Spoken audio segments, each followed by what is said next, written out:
स्वर्ग और नरक यही से शुरुआत हो जाती है। सब यहीं पर आपको दिखाई पड़ने लगता है। अधिकतर देखा गया है व्यक्ति मृत्यु के पहले बड़ी बड़ी बातें करने लग जाता है और अक्सर कहने लगता है कि मेरे पास ज्यादा समय नहीं बचा, मैं जाने वाला हूं। दुनिया में केवल दो ही ऐसी चीजें हैं जो आपको परम भक्त बना देती हैं। क्या? एक प्रबल संकट आ जाए तुम्हारे जीवन में तो तुम भक्त बन जाते हो, तुम्हें भक्त बनाना नहीं पड़ता।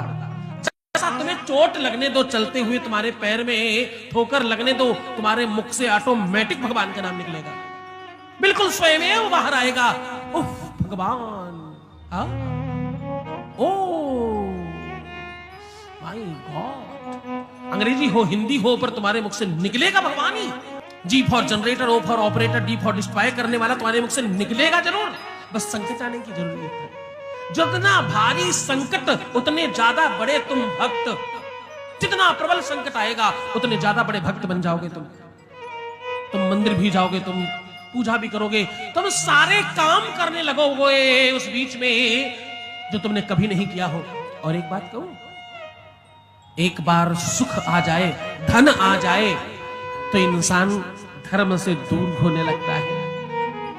सूत जी महाराज कहते हैं, धन आने के बाद भी जो धर्म को पकड़े रहता है वो श्रेष्ठ बनता है। उसके जीवन में परमात्मा का वास होता है और जीवन सुखी रहता है।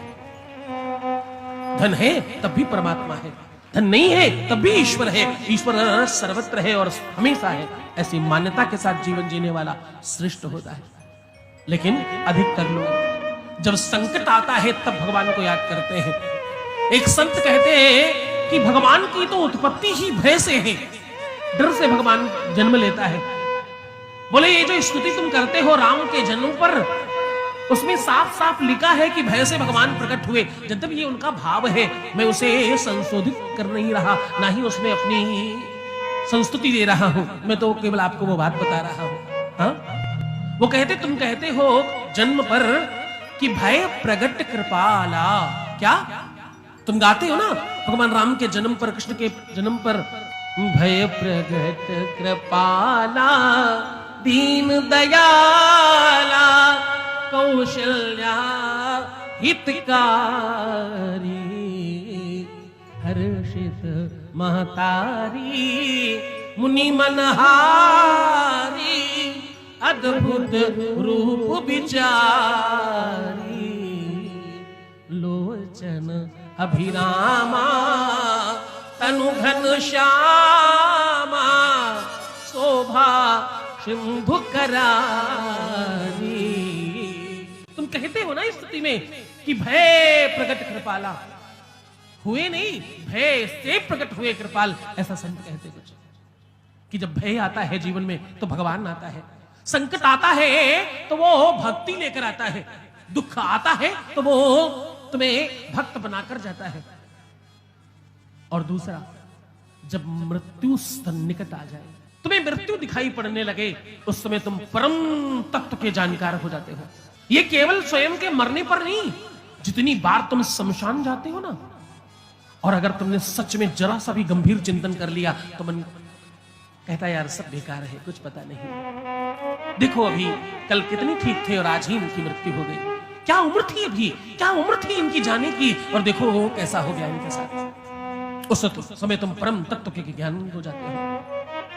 मृत्यु तुम्हें परमात्मा का भक्त, या मृत्यु का डर, तुम्हें मृत्यु का डर हो या संकट का डर हो, वो तुम्हें भगवान का भक्त बना देता है। उसमें तुम्हें कुछ करना नहीं पड़ता। सामान्य समय में गुरुओं को, संतों को, महंतों को और बड़े और बुजुर्गों को तुम्हें समझाने की कोशिश करनी पड़ती है, और तुम बड़े बड़े उस पर शब्दों का प्रहार करके, अरे इससे क्या होगा, इससे होता क्या है, क्यों करना क्यों है ये, और ऐसा क्यों करना चाहिए, तुम जाने क्या क्या बातें बनाकर उससे बचने की कोशिश करते हो। नवयुवक और ज्यादा पढ़े लिखे लोगों, मैं सत्य कहूं, ये जो तुम्हारी विद्या है ना, तो तुमने साक्षरता है ना, ये जो तुम थोड़े बहुत पढ़े लिख गए हो ना, ये विद्या भी परमात्मा की कृपा का ही दर्शन है, उनकी ही कृपा का प्रसाद है। तो इसलिए परमात्मा सर्वोपरि है, ऐसा मानना। प्रात काल उठ गए रघुनाथा, मातो पिता ही गुरु ना वही माथा। वो तीनों लोगों को प्रणाम करते हैं। किसको किसको?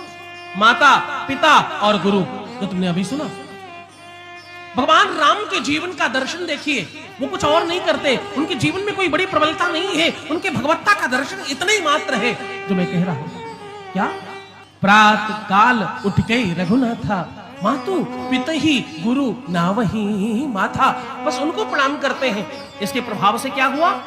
गुरु ग्रह गए पढ़न रघुराई। गुरु के घर पढ़ने गए, अल्पकाल विद्या सब पाई। ये कृपा का प्रसाद है। तो तुम विद्यावान जो हो रहे हो ना, ये भी कृपा है परमात्मा की, ईश्वर की। अन्यथा मैं बिल्कुल सत्य कहूं तुम्हें, कितने बहुत अच्छे पढ़े लिखे लोगों को कंप्लीट पागल होते हुए देखा है मैंने। कितने प्रबल धनाढ्यों को जमीन पर गिरते देखा है और कितने सामान्य को असामान्य होते देखा है। फर्श से अर्श की यात्रा और अर्श से फर्श की यात्रा मैंने स्वयं ने देखी है, तुम सबने भी देखी होगी। तो भैया बड़ी छोटी सी बात, तुम्हारा साथ लोग तभी तक दे रहे हैं जब तक तुम सबल हो। तुम्हारे पास रूप है, स्वरूप है, धन है, वैभव है, संपदा है या नाम है, तो लोग तुम्हारे साथ खड़े हैं। अन्यथा सब छोड़कर चले जाएंगे।